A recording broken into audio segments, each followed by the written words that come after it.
turma do 7º ano. Bem-vindos a mais uma videoaula na disciplina de ensino religioso.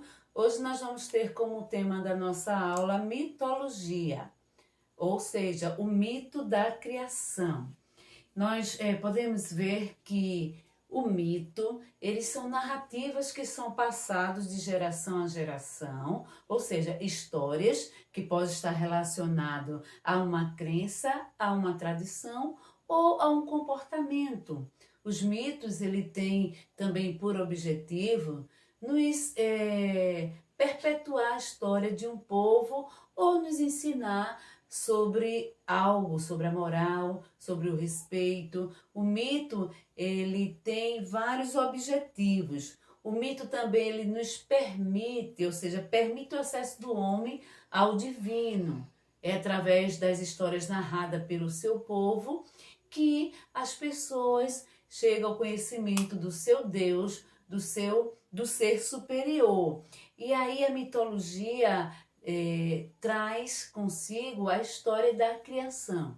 Se nós formos pesquisar cada povo, cada cultura, você vai observar que cada cultura traz uma história diferente de como tudo surgiu, ou até uma história similar com algumas características diferentes.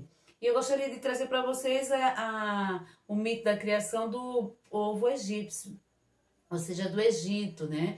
O povo egípcio diz que anteriormente surgiu um Senhor Todo-Poderoso de nome Atum, e esse ser Todo-Poderoso criou a si próprio e criou tudo que está à sua volta, todos os demais seres que estavam à sua volta, que estão no mundo. Essa é apenas a narrativa do povo egípcio. Já trazendo o mito da criação do povo indígena, nós vamos ver outra concepção de como tudo deu início, de como tudo que há no universo se formou. Narra, ou seja, conta a história indígena, que com a ajuda da deusa da lua Jaci, Tupã desceu à terra no lugar descrito como monte na região do Ariguá.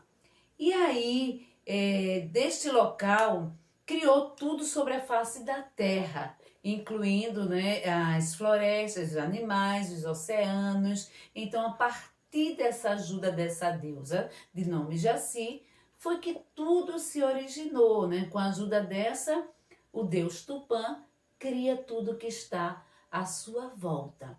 E se eu for narrar aqui outras narrativas sobre mitologia sobre a criação, nós vamos ver vários tipos de narrativa.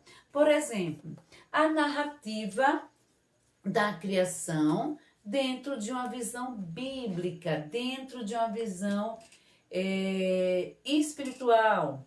Nós vamos ver lá em Gênesis, no capítulo 1, que diz o seguinte: a criação do céu e da terra e de tudo que neles contém.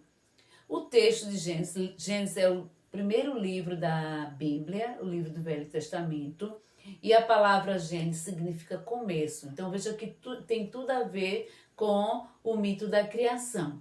E nos primeiros versículos, Gênesis diz que no princípio criou Deus os céus e a terra. Então, céus e terras foram criados por um Deus.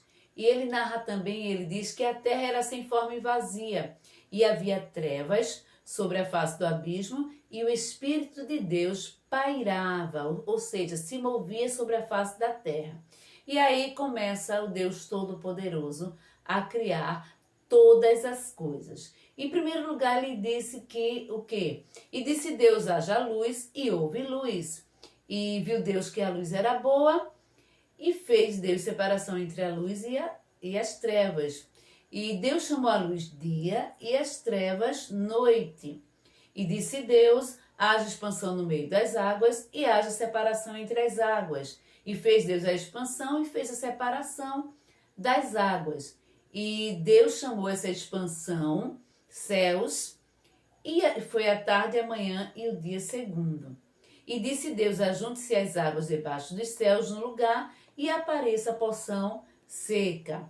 E Deus chamou, né, a porção seca de terra, E o ajuntamento das águas chamou de mares, e viu Deus que era bom. Depois Deus, ele disse, produz a terra erva verde, erva que dê semente, e árvores frutíferas, que dê fruto segundo a sua espécie. E a terra produziu erva dando semente conforme a sua espécie, e árvores frutíferas. E foi a tarde e a manhã e o dia terceiro. E aí disse Deus, haja luminares nas expansões dos céus, para haver separação entre o dia e a noite. E seja para luminares na expansão dos céus e para iluminar a terra. E assim foi. E Deus fez os dois grandes luminares, o luminar maior para governar o dia e o luminar menor para governar a noite. E fez as estrelas, e para governar o dia e a noite, e para fazer a separação entre a luz e as trevas. E Deus viu que tudo isso era muito bom. E foi a tarde e a manhã, o dia quarto. E disse Deus, produz as águas abundantes répteis de almas viventes, e voe as aves sobre a face da terra. E Deus criou os grandes animais. E aí Deus foi criando, e Deus abençoou todas as coisas que foram feitas. E aí Deus criou dia, noite, a terra, o mar, os luminares, as árvores, né, que davam frutos. E por último, Deus criou, né, o ser humano. E disse Deus, façamos o homem conforme a nossa imagem, segundo a nossa semelhança. E Deus criou o homem e viu que era bom. Então, se vocês lerem todo o Gênesis detalhadamente, você vai ver que Deus, ele criou todas as coisas. Deus criou todo o universo em 6 dias e no 7º dia descansou. Então, se vocês pesquisarem, vocês vão ver várias outras narrativas sobre a criação do mundo. E qual a criação que você mais acredita ou mais se aproxima. E eu gostaria de deixar como atividade para a semana que você pesquise o mito da criação africana. E aí possa também conhecer mais uma relação sobre a criação de tudo que há no universo, a criação do mundo. Ok, pessoal? Que vocês possam ter uma boa semana.